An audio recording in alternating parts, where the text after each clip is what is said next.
welcome to Rob from the Internet Talks About Beer, a show where we discuss different styles of beer, beer history, beer flavor profiles. We give shout outs to breweries we think make exceptional beer, and we talk about whatever else comes up during the course of the conversation. I'm Rob from the Internet, and if you like this style of entertainment that I'm trying to put out, I would appreciate if you would like this video, maybe subscribe to the channel, share it with your friends, because we've all got friends that like beer, and who doesn't like to hear about new beers? All right. That said, let's get things started. Today, I am being joined by a newly acquired internet friend. This is Colleen Good. Colleen, if you would, tell me a little bit about yourself, how you got into the world of beer, and what you do when you're not talking or drinking beer. Okay, cool. Well, so I'm originally from Canada, but I live in Scotland now. So I started drinking, let's say, craft beer, a good old Rickards Red, when I used to live in Toronto. But since then, my palate has changed quite a bit. I do a lot of beer tourism. So I've been around a lot of different places in Europe and Scotland and England, visiting different places. So I've gone from knowing nothing to a whole bunch of different stuff. And actually now I'm a tour guide, where I do historical walks and I do beer tastings on those walks. So it's a perfect thing for me, all those things together.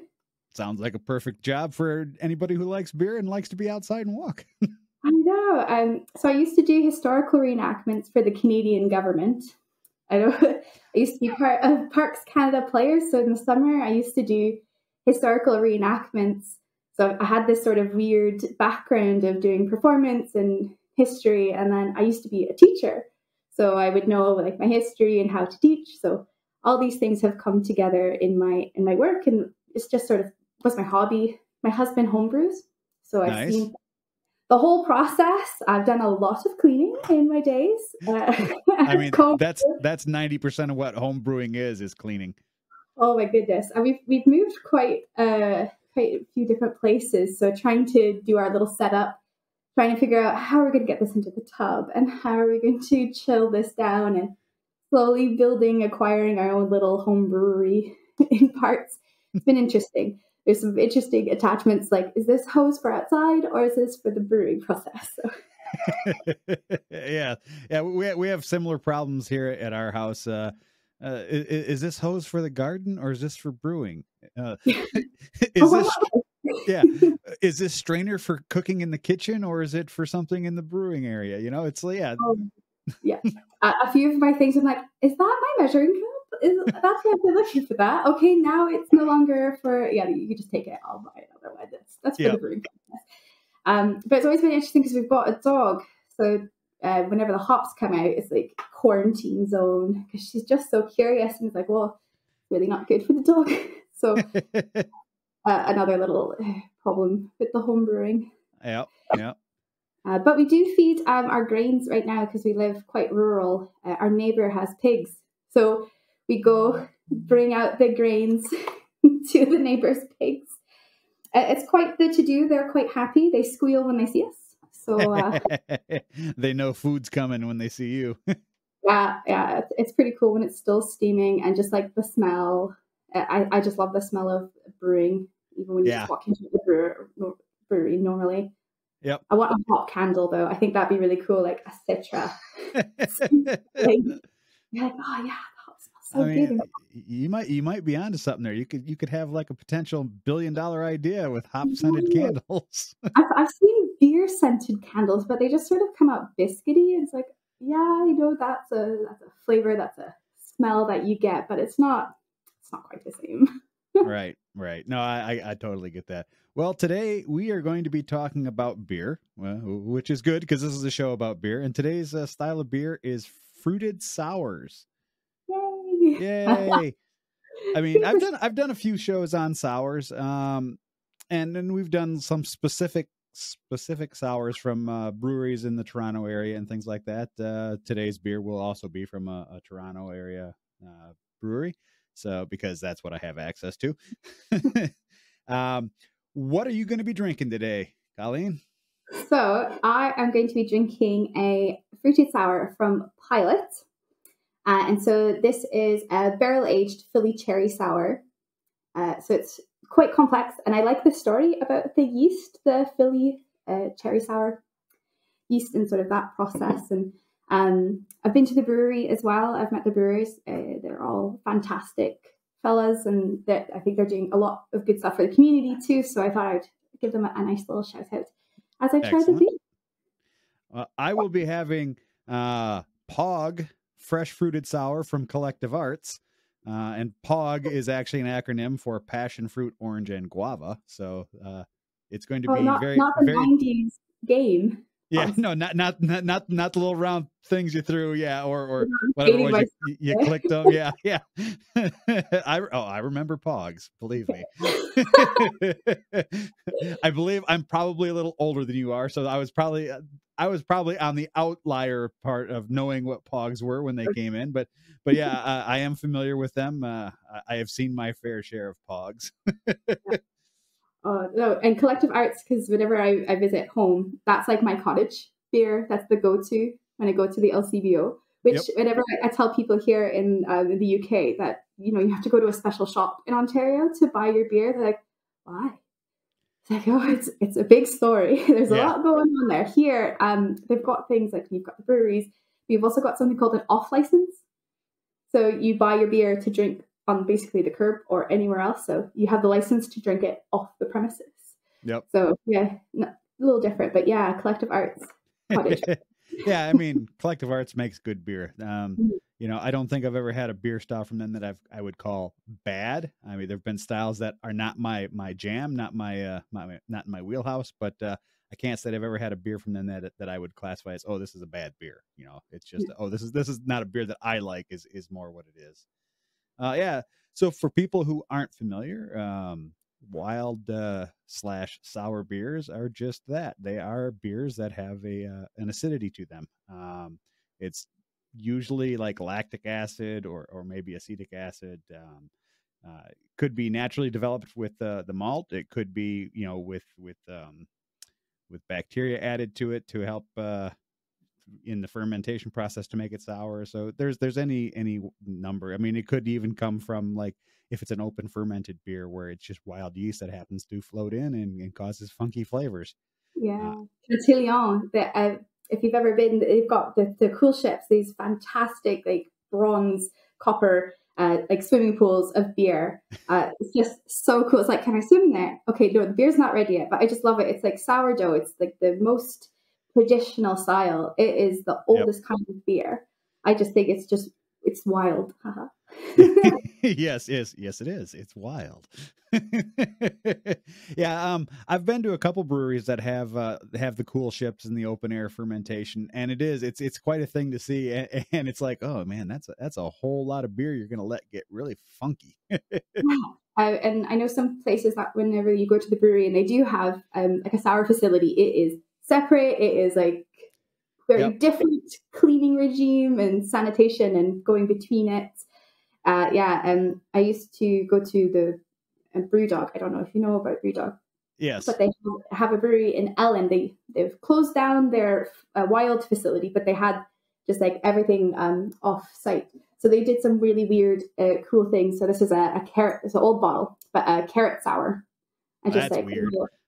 Oh, it's so good. If you actually, quite a few places around here are starting to use different ingredients. Carrots are very sweet. During World War II, in rationing in the UK, they would actually make things like carrot fudge because they could have carrots, but sugar was rationed. So there's quite a lot of fermentable sugars in carrots. So it's a good thing to use.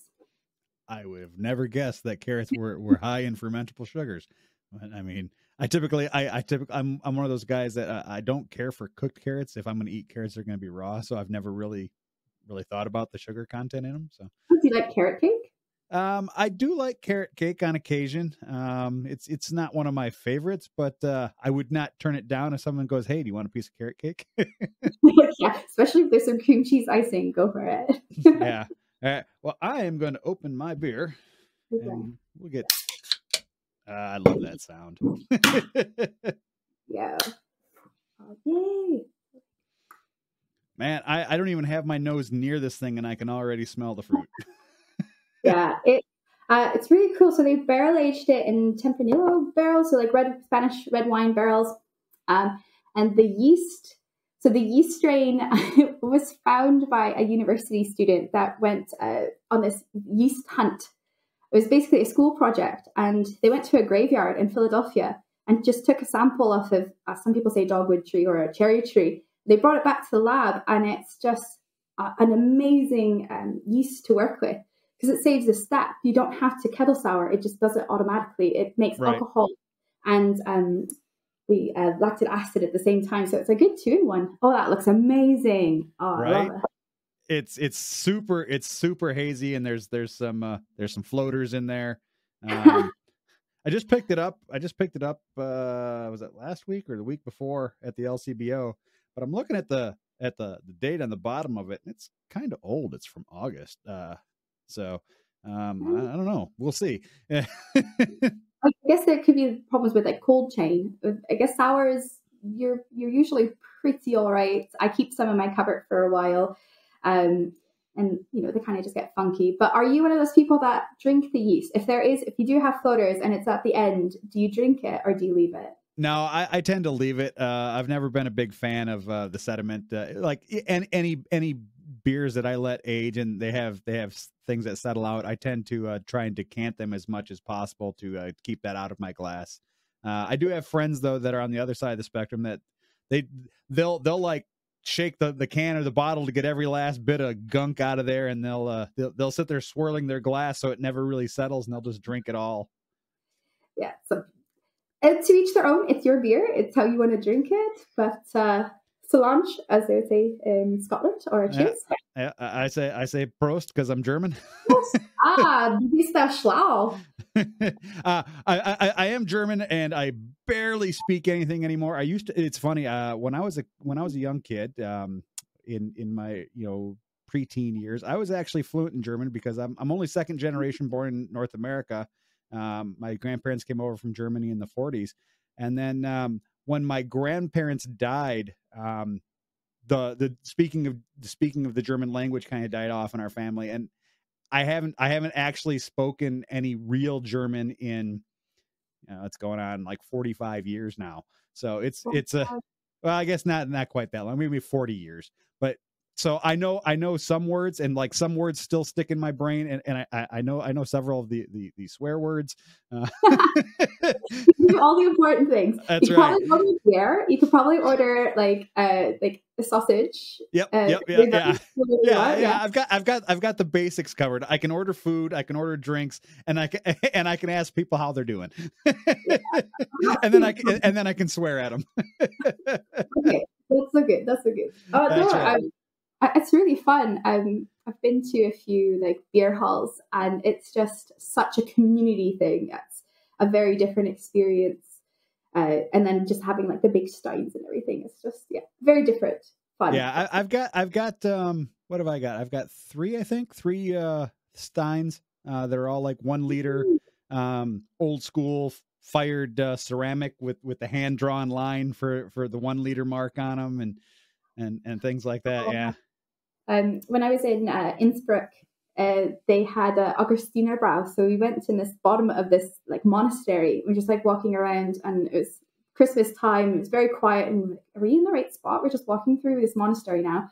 And then it just opened up, and there's all these people around, and they just had these giant signs. It was 1 beer. You could choose the size that you're going to have, how many liters. And you had fountains to rinse your glasses out, and it was wild. Good times.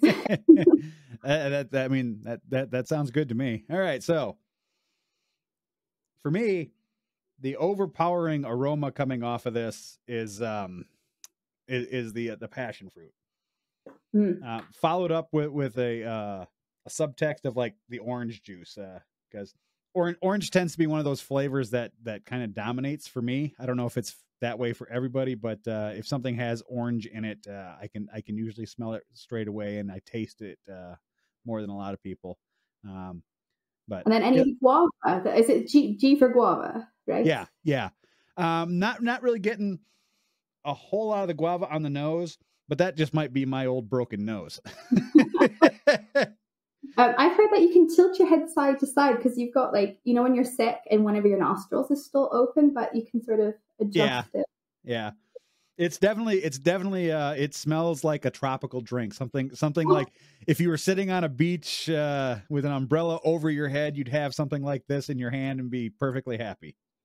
See, this makes me think of a cocktail. Like there's like that, you can smell the sour, you can smell the funk going in, and then that little hint of cherries, like that sweet, like that deep cherry flavor, the Morello cherries that they've used in here.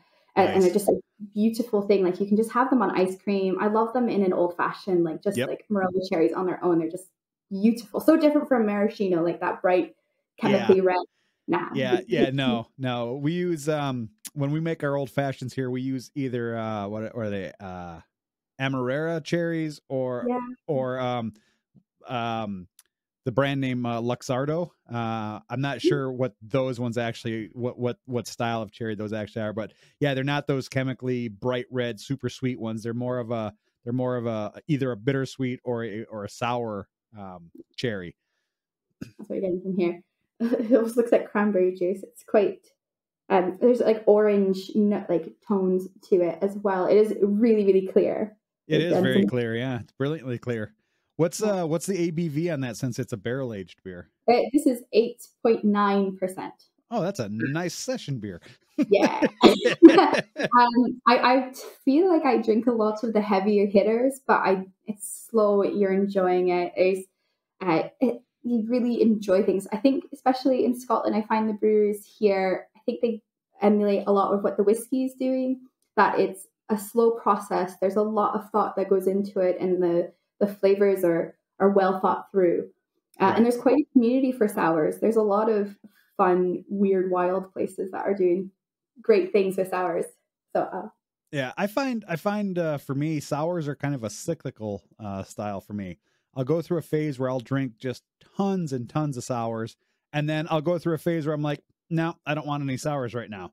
And I don't know, it's one of those things like, you know, I have a lot of friends that are like, oh, sours, you got to drink those in the summertime. I'm like, no, it might be middle of January. And I'll be like, you know what? Sour sounds good right about now. But for you know, like, I don't know, Nickelbrook in Burlington, Ontario has a series of sours that they put out every year. And I bought every single variety. They had 7 different versions that they put out over the last couple of years. And I bought all of them. And I bought like a case of each. So I think I kind of burned myself out on sours. I had so many sours in the fridge that I was like, oh man, I gotta drink these before I can justify buying new beer. I find for me, sours are like, they're sharing beers that normally I wouldn't just have a sour to myself. In the UK, I find people talk about pints a lot. It's like, oh, I can't have a pint of this. It's like, you're not meant to. You're not meant to. It's 10%. It's 9%. You're not going to have a pint of this. And I think it's you're sharing it and you're enjoying it. I think people that aren't into craft beer that come to visit my house, we have lots of little sample glasses, so you're more likely to have a little bit of everything. So they look at us weird that we're opening up one can for like 5 of us. It's like, no, there's a reason. Yeah. I don't know if you find that as well whenever you're drinking heavy hitters with people. No. So the thing is, among the people who I actually hang out with in real life, I'm the guy that drinks the heavy hitters. Most of my friends are the middle. They're like the 4.5 to 6.5% is their wheelhouse. And for me, I'm just getting started when things hit double digit. You know, I love 10%, 12% beers and things like that. Yeah. So I tend to find that if I do share them, I share like this much out of it, and then the rest is for me. So I'll show up. You don't appreciate it. Yeah. Well, I'll show up at like a gathering and I'll bring like 2 bottles of beer with me that are like 12%ers, and you know, and everyone's like, "Wow, you only brought 2 beers." I'm like, "Yeah, but there's enough alcohol in here to make up for that entire flat of beer that you brought." Have you ever heard of Tactical Nuclear Penguin? I have not heard of that one. So it's a 35% beer, and it comes in like a wee little bottle like this. It looks like it's a tiny little bottle of Tabasco. And so they invented a style of distillation. So they use a centrifuge to separate the water, and then they freeze it. So they ice it and they pull that off, and then they, without actually distilling it, they've got it that high up, and they've got a couple of that. They've got a little rivalry going on with a German brewery. Okay, yeah, I do. Okay, I didn't remember the name of it, but yes, I do remember the rivalry where, yeah, it was every year it was like they were trying to see who could get the highest alcohol content. Yes, I do remember that. Actually, it was quite good. It's very sweet. It's really, really sweet. I don't know if they're going to continue doing it, but sometimes some places get a little gimmicky. Yeah. Like taxidermied, squirrels in the bottle, and no, not for me. Well, speaking of things that are sweet, this beer actually is nice. It's very lightly tart, so it's not like a hard hitting sour. This one is very lightly sour, and it's like drinking juice. This is a danger beer. It's only 6%, but you wouldn't know that it's 6% because it's so fruity, and it's got, I don't know, it's I'm reading the description from Collective Arts, and apparently some of the floaters in here is just raw fruit that they've put in at the end. So you're getting this it's like fruit punch. I mean, this is something that you could drink for breakfast if you didn't know that it was alcoholic. You'd be like, oh, it's a little tart up front, but then it finishes so sweet. I mean, this is what I call danger juice. I feel like you should have like a danger juice. Like, yeah, right. Right. No, but it's fantastic. Really, really nice flavor, and it's got depth. So you get passion fruit and the guava up front, and then the orange comes in right afterwards, giving it that little bit of a sour kick. But then it switches back up when you finish, and you get like a sweet on the end of it, which is really nice. Well, mine is a lot different. Mine is much more, it is in your face sour. It's not like face puckering sour. I do quite like some sours. Like I'm not a huge fan of the horse blanket. Have you heard that term? And I'm like, I don't know what that is. I've never been around a horse blanket, but like that barnyardy flavor, I'm not super keen on that. But I do like when my face like sucks in that. It's an experience. It's sort of like when you used to have like the sour gum. This is that. Like there's a lot of like hints of the red wine blending in with the cherries. Like this is something I would pair with like probably poultry, something that's really rich, like sort of like a whiskey sauce or something on that, and then popping this in instead of like a red wine.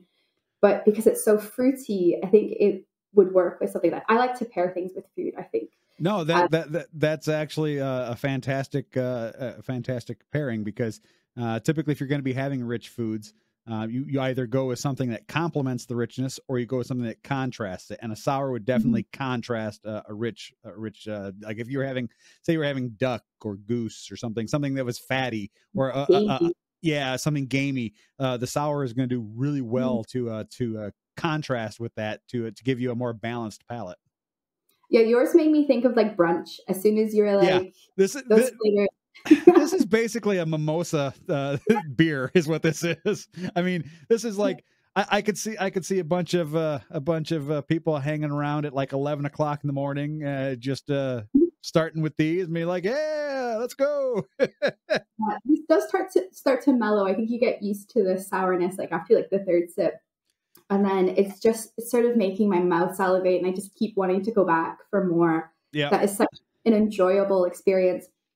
A little dry in my mouth. I find that sometimes some beers that like this has oats in it, but it's still quite, I find like that tart dryness that I get with it. Yeah. That's awesome. Yeah, I tend to gravitate towards the when I do sours, I tend to gravitate towards the ones that are more of like a punch you in the face kind of sour, as opposed to this where it's just slightly the most sour beer I've ever had, and one that I will probably never drink again, was from a Chicago brewery called Distill, and they had a Flanders Red that was so acidic that I drank like half of a 355 ml can, and it hurt my stomach. It was so acidic. I was like, yeah, okay, I really like the sour and acidic beers, but that's a little much. Yeah, I think sometimes it can be quite dangerous because you don't really know what you're going to get into. And I think that's one of the things with craft beer that's tricky for someone to just go in and buy something. Like Right. wine is a safe bet. You kind of know what you're going to get, those small variations. But whenever you're like, well, am I going to have, between our two, they're the same, in the same family of beers. Yeah. But you're getting wildly different experiences. You've got the Lazy River, and I've got like Top Gun. Right. Exactly. Life, right? There's an Ontario Wonderland. Actually, I performed at Wonderland. I used to do lifters. I had friends that did the shows. So yeah, one of those other wild, weird things have happened in my life. I've been one of those costume characters. Woo. So anyway. What part of Scotland are you guys in? I live in the Kingdom of Fife. So there's boroughs in Scotland, as they're called. So just like little like community areas, because it's so small here compared to Canada.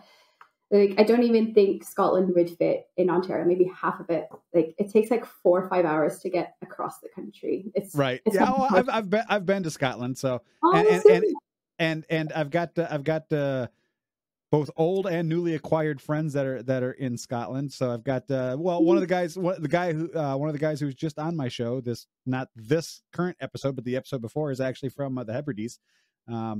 So yeah, and he was rubbing in the fact that I think he's on the Isle of Lewis, I think is the one he's on. Beautiful. Yeah, he's like, yeah, it never goes below 4 degrees and never really goes above 30. I'm like, you son of a bitch. Yeah, where I live actually, it's a microclimate, and I live really close to Dundee, and it's the sunniest spot in Scotland and almost in the UK. Like there's solar farms here. Like it is really, really sunny, and it's really, really mild. So I live in a house that was built in 1229. Nice. So it used to be a barn. But my neighbor's house is where Mary Queen of Scots lived. Sorry, she didn't live. She visited, and she planted a tree in the old abbey that's in my backyard. Or if I was in the UK, I'd say back garden. So I can see the ruins that are just here, and we've got a community group where we do like beach cleanups and we help protect and take care of it. So the tree was just selected while the Queen was still alive, to be part of her Royal Jubilee. So she selected all these trees across the UK, and that's one of them. So one of 80. So it's this chestnut tree that was planted by Mary Queen of Scots. So it's massive, it's old. It looks like something out of Harry Potter that's going to attack you if you bring your car nearby. It's a tree that's got personality, and it's just so cool. Everything here is, you walk on the beach and you're picking up like pieces of glass and stoneware and all sorts. Yeah, it's really, really neat. You can't. The history is everywhere. Like there's an inn, my little hamlet. It's ages and ages old. But what you used to do is they had strict alcohol laws on Sundays, so you weren't allowed to drink on a Sunday in Scotland unless you were traveling. So if you took the boat from Dundee for this 10-minute trip to where the little inn was, you traveled. Yeah, so you just signed the book, you've traveled, and you'd get wasted. And then you'd take the steamer back. So that's one of the ways we get this for the steaming drunk. I don't know if you've ever heard that, but yeah. I have, yeah. Yeah, so way to get around the rules. Right, you got to bend those rules, that's right. Yeah, the last time I was in Scotland was in 2019. I was there for the Edinburgh Half Marathon. I ran it with a couple of friends, and it was absolutely beautiful. I actually, my wife and I really enjoyed Edinburgh. We thought we were right in the city center, and it's so walkable, and there's so much going on, and we were just. It was funny. So I'm originally from Chicago area in the States.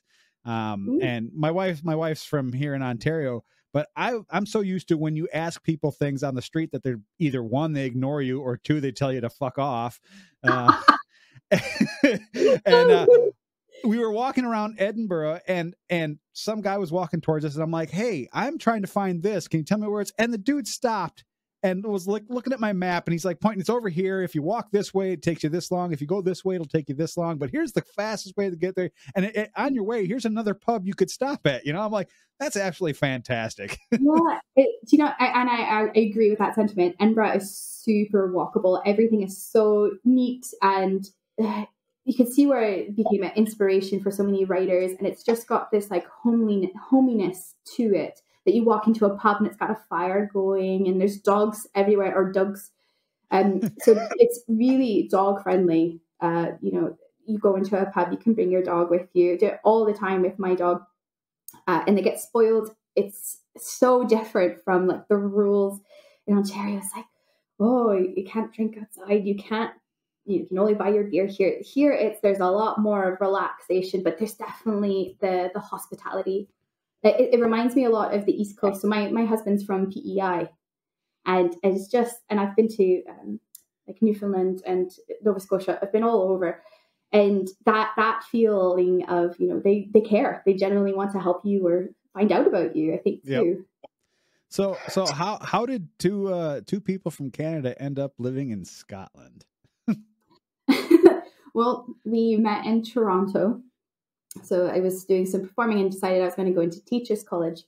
So I started teachers college, and then there was no work in Ontario. Surprise, surprise. I think out of my cohort, one person got a job because they had a language specialty, and the rest of us, so three of us went to the UK, two went to Hong Kong, and the rest changed jobs. So no work. So I was in London, and I taught for 7 years, teaching primary, and I loved it. London was wild. There's beautiful micro pubs and just regular pubs that you can go to, and the beer scene's great, and so much ways to travel. And my husband now works for remote companies, so we had the opportunity to move pre-pandemic to stay. And we've always loved Scotland. My grandfather was raised in Scotland, and then sponsored the rest of my family to live in Canada. So I'm the first one who's come back. Oh, nice. And so I think everyone's like, oh, don't you love it and miss Canada? And it's like, yes, I miss my family, but Canada's really big. Like people just can't fathom. It's hours to get places. Right. And here I'm 7-minute drive from the next town over. I was born in Kapuskasing, Ontario, if you know where that is. I do not. Yeah. So I was born in the same hospital as James Cameron, the famous film director. Filmmaker, yes, yeah. Yep. No connection, but just the same hospital. It's a really tiny town. Like we had 4 stoplights, and it's the same little area. It was such a small town. It was 2 hours to Timmins, and then so 6 hours to North Bay. Quite a ways up there, yeah. Yeah, and one of the reasons why I love Scotland, there's no snow. We had a dusting of snow yesterday, and it was beautiful. We've got these holly trees, and there's still roses out, and the grass is still green. And people are like, I don't know if I can drive to work, but I think you will be able to. We got laughed at when I first moved here. It was just always a dream to move back to Scotland, and you can make your dreams come true. If you want something bad enough, you can go and do it. Yep. There's ways, and people will help you. So we had that. We were able to move here, and we moved here, and we were like, okay, in our car, do we need to have snow tires? And people are like, what is that? What is a snow tire? Right. Like, okay, so we don't need to change our tires. Everything will be fine. Right. Yeah. Meanwhile, it's December here in Southern Ontario, and I have my winter tires on, but so far the temperatures haven't gone really low enough. We're like almost halfway through the month, and we still haven't had a proper freeze. It's going to be 5 degrees here today. It's sort of between. It's raining right now, but it was snowing just the other day, and we don't really get much snow here. Although on either side of us, you can get snow. And I've got friends in Newcastle in England, and they get so much snow. It's like you're further south. Like, how is that possible? We're in the north. And the daylight here is just wild. Right now we're at, sunrise is around 8 and sunset is around 3:30. So we don't get long days, but then in the summer it's fantastic. It's like sunrise at 5. sunset at like 10:30. Yeah. Like if you're going to travel to Scotland, come in the summer. Yeah. I was there when I did the marathon. It was in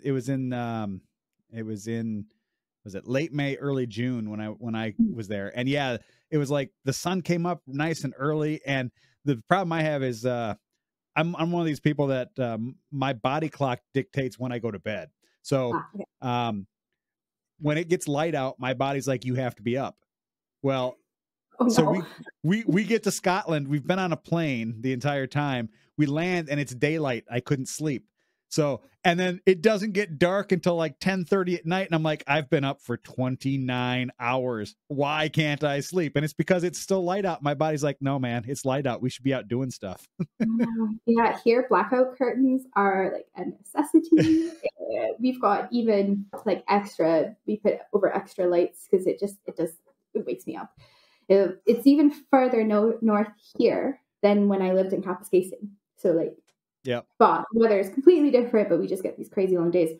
But when I was little in Cap, as we colloquially know it as, we used to be able to see the aurora borealis. And sometimes here you can get as well, but we get a lot of light pollution from Dundee, or it's, believe it or not, sometimes it's rainy in Scotland. So we don't really get a lot of clear skies. I know. Actually, it's not too bad here. It's when you get to Glasgow. Did you visit Glasgow when you were here? I did not. We ran out of time. We were too busy. Prepping for the race and then just taking in all the sites in the Edinburgh area, and we ran out of time. We wanted to get up to Glasgow, but we figured the next time we go, we'll hit that. And then we actually wanted to try and get to the Hebrides one of these days, just to say we've been there. Yeah, that's on my list. I've been up to Orkney, and I've been all over the rest of Scotland too. But Orkney is quite special. Like if you enjoy history, there's a lot of history that you can go and touch. There's this place called Maes Hound, which is one of those sort of like Stonehenge. The lights light up only on the summer solstice and la-di-da-di-da. Really cool.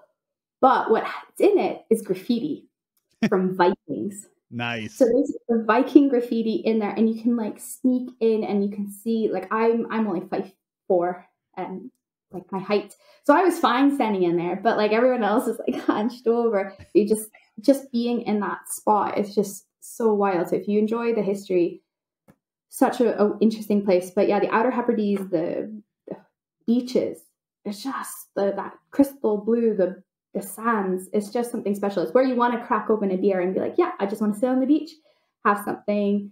And there's lots of like breweries. There's a lot of craft breweries here. Unfortunately, quite a few are sort of closing. It's very hard financially right now. Yeah.